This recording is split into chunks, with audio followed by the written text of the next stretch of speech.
మనకి పాప క్షమాపణ వస్తుంది. కేవలం ప్రభు యేసుక్రీస్తు వారందు విశ్వాసం ఉంచితే మనకి పాప క్షమాపణ వస్తుంది.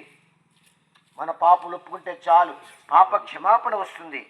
యేసుక్రీస్తు ప్రభువారు నా పాపులకి శిక్ష ఆ కఠోరమైన శిలువలో మరి అనుభవించారు అని నమ్మితే, నా కొరకు ఆయన రక్తం కార్చినారు అని నమ్మితే పాప క్షమాపణ వస్తుంది.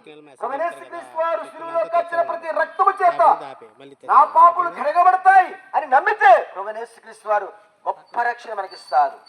ఆయన చనిపోయి సమాధి చేయబడి తిరిగి లేచినారని నమ్మితే గొప్ప రక్షణ వస్తుంది. సోదరుడా సోదరి, రెండు చేతులు జోడించి మనవి చేస్తున్నాము.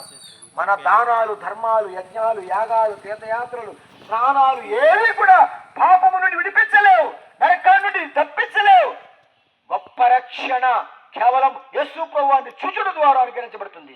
పరలోక మోక్షం కేవలం యేసు ప్రభువుని చూచుడు ద్వారా ఏర్పడుతుంది. కనుక నేడు ప్రభు యేసుక్రీస్తు వారిని నమ్మండి, ఆయన చూడండి, ఆయన దగ్గర పాపలు ఒప్పుకోనండి. అప్పుడు మీరు మీ ఇంటి వారు రక్షించబడి చెప్పన సఖ్యమును మహిమాయుక్తమైన ఆ పరలోక సంతోషాన్ని మీరు పొందుకుంటారు. ఈ భూమిని మనం విడిచిపెట్టిన తర్వాత మనం ఇచ్చే స్థానమైనటువంటి పరలోక రాజ్యంలో ఎక్కడి నుంచి వచ్చామో అక్కడికి వెళతాం. కనుక తండ్రి దగ్గరికి వెళ్ళడానికి, నిజమైన తండ్రి దగ్గరికి వెళ్ళడానికి ప్రభు వారు మంచి అవకాశం ఇచ్చినారు. రేపేం సంభవిస్తావో తెలియదు. కనుక సమయం ఉండగానే ప్రభు వైపు చూడండి.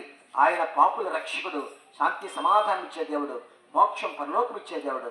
కనుక ప్రభు యేసునందు విశ్వాసం ఉంచండి, ఆయనకు చూడండి. అప్పుడు మీరు మీ ఇంటి వారు రక్షించబడి గొప్ప మోక్ష రాజ్యాన్ని సంపాదించుకోగలరు. ప్రభువు మిమ్మల్ని ఆశీర్వదించి దీవించి ఆయన రాజ్యములకు వారసులుగా చేయను కాక.